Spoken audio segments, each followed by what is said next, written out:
ল্যাংড়া, হিমসাগর, ফজলি নাম শুনলেই জিভে জল। এই আম শুধু ফল নয়, এ হলো 4000 বছরের ইতিহাস, রাজা বাদশাদের প্রেম আর ভারতের আত্মা। আজ আমরা কথা বলতে চলেছি ফলের রাজা আমের অবিশ্বাস্যকর সফর নিয়ে। তো চলুন আর কথা না বাড়িয়ে আজকের ভিডিওটা শুরু করা যাক। আমাদের আজকের আলোচ্য বিষয়ের প্রথম কথা হলো আমের জন্মকাহিনী। আজ থেকে 4 থেকে 5000 বছর আগে আমের জন্ম পূর্ব ভারত, মায়ানমার আর আন্দামানের জঙ্গলে। এত সুন্দর যার রূপ, সে কি তার রূপ কখনো আড়াল করে রাখতে পারে? সংস্কৃতে আমের নাম হলো আম্র, যার অর্থ সাধারণের ফল। বৌদ্ধ জাতক কাহিনীতে আছে বুদ্ধদেব নিজে আমবাগানে বিশ্রাম নিতেন। আম্রপালি নামের এক নর্তকী তার আমবাগানেই বুদ্ধকে দান করেছিলেন।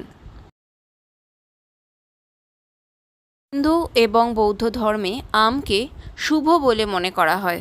হিন্দু ধর্ম অবলম্বীদের মতে কলসের মুখে আম পাতা, বিয়ের তুলনে আমের ডাল মঙ্গলের চিহ্ন।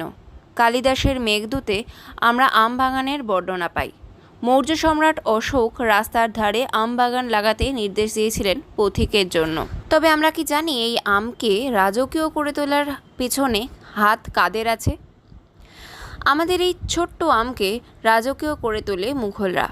বাবর তার আত্মজীবনীতে বলেছেন যে আম তার বড় প্রিয় ফল। হিন্দুস্তানে আমের মতো মিষ্টি ফল আর নেই।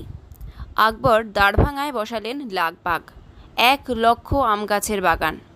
জাহাঙ্গীর তো আম খেয়ে বলতেন আমার প্রিয়তমা। এই সময়েই জন্ম নেয় ল্যাংড়া, চৌসা, দশেরির মতো জাত। আবার মুঘল সম্রাট শাহজাহানকে যখন সম্রাট ঔরঙ্গজেব আগ্রার কেলাতে বন্দি করে রেখেছিলেন, তখন তার একটি আফসোস ছিল যে তিনি তার ইচ্ছা মতো আর আম খেতে পারবেন না। শুধু মুঘলরাই নয়, মালদা, মুর্শিদাবাদের বিভিন্ন জায়গায় রাজা বাদশারা আমের বাগান করেছিলেন। আম সংরক্ষণের জন্য ছিল আম ঘর। এই সময় থেকেই নানা ধরনের আমের চাষ বাংলার বুকেও দেখতে পাওয়া যায়। কোহিতুর, বেগম পাসান্দ, হিমসাগর, গোলাপখাস আরও কত কী। এই সব আম সুন্দর করে তুলোয় মুড়িয়ে তারপরে রাজা বাদশাদের কাছে যেত। আর এদের মধ্যে সব থেকে আদুরে আম ছিল কোহিতুর। এর গায়ে বেশি হাত দিলেই এই আম হয়ে যায় টক। তাই হাতে গ্লাভস পরে খুব যত্ন সহকারে ধরে রূপোর ছুরি দিয়ে কাটতে হতো এই আম। লোহার ছুরি দিয়ে কাটলেও এই আম হয়ে যেত টক। এই সময় রাজারা আম সংরক্ষণের উপায়ও বার করে ফেলেছিলেন। আমের ডগাটা কিছুটা রেখে কেটে তারপর তাকে গরম মোম এবং মধুর মধ্যে রেখে দিলে আমের স্বাদ 2 থেকে 3 মাস পর্যন্ত অক্ষুণ্ণ থাকবে। ভাবা যায় আমের প্রতি ভালোবাসা। আমের উৎপত্তি এবং আমের প্রতি রাজা বাদশাদের গল্প তো জানলাম। এবার একটু শুনে নেওয়া যাক সারা বিশ্বে আমের ছড়িয়ে পড়ার কাহিনী। পর্তুগিজরা 16 শতকে আম নিয়ে যায় আফ্রিকা ও ব্রাজিলে। সেখান থেকে গোটা দুনিয়া। স্প্যানিশরা নিল ফিলিপাইনে, আরব বণিকরা নিল মিডল ইস্টে। আজ প্রায় 100-র বেশি দেশে আম হয়, কিন্তু আসল স্বাদ আসে এই ভারতীয় আমে। তাই পৃথিবীর 40% আম উৎপাদন করে ভারত। যে আম আমাদের দেশে 40-50 টাকা কেজিতে বিক্রি হয়, সেই আমের দাম লন্ডনে 3 পাউন্ড মানে 400 টাকার সমান।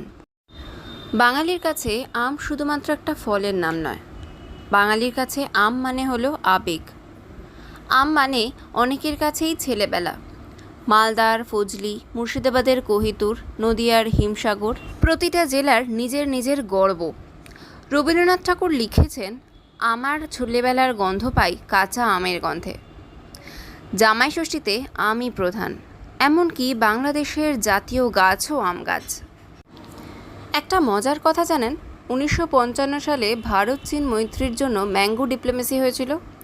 প্রধানমন্ত্রীরা উপহার দেন আম। আমের একটাই বীজ, তাতে ইংরেজিতে বলে ম্যাঙ্গো। পর্তুগিজ ম্যাঙ্গা থেকে এসেছে। আর পৃথিবীর সবচেয়ে দামি নামের আম জানেন? জাপানের মিয়াজাকি। একটা আমের দাম 2 লাখ টাকা। আম মানে আমাদের কাছে একটা বিশেষ অনুভূতি। গরমকাল পড়লেই যেমন একটা কষ্ট অনুভূত হয়, ঠিক তেমনই রসালো ফল আমের স্বাদ পাবো এই আনন্দটাও কিন্তু অনুভব করা যায়। রাজা বাদশাদের ভালোবাসা থেকে সকল সাধারণের ফল হয়ে উঠল আম।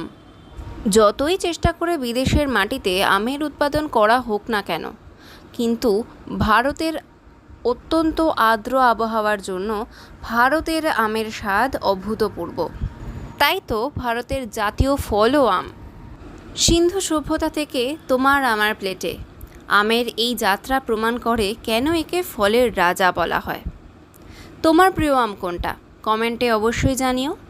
ভিডিওটা ভালো লাগলে লাইক করো, শেয়ার করো, আর চ্যানেলে নতুন বন্ধু হয়ে থাকলে প্লিজ চ্যানেলটিকে সাবস্ক্রাইব করে পাশে থাকা বেল আইকনটা অন করে দিও, যাতে যখনই আমি কোনো ভিডিও আপলোড করি তোমাদের কাছে তার নোটিফিকেশন পৌঁছে যায়। এইভাবেই একটু আমাদের সাথে থেকো, পাশে থেকো। আজকের মতো তবে এখানেই বিদায় নিচ্ছি। নতুন কোনো ভিডিও নিয়ে আবার দেখা হবে। সবাই ভালো থেকো, সুস্থ থেকো। টাটা।